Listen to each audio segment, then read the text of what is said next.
दरियाई सिंध एक जिस्म की तरह है। अगर एक हिस्से में दर्द होगा तो पूरा जिस्म तड़पेगा।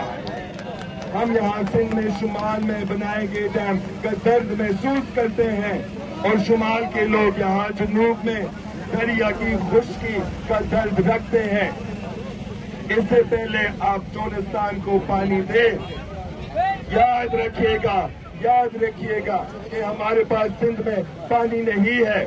कीरथल और दादू कनाल पिछले साल तकरीबन सूख गई थी और आप 6 कनाल पंजाब में निकालना चाहते हैं जब हमारे पास पानी भी नहीं है।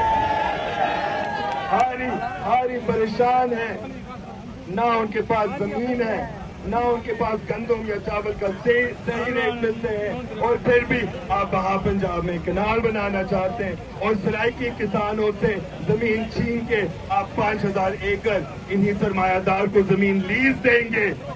शेम। तुम और फार्म बनाना चाहते हो, लेकिन जो पहले से है उनका क्या होगा? तुम उनका ख्याल नहीं रख पाएंगे।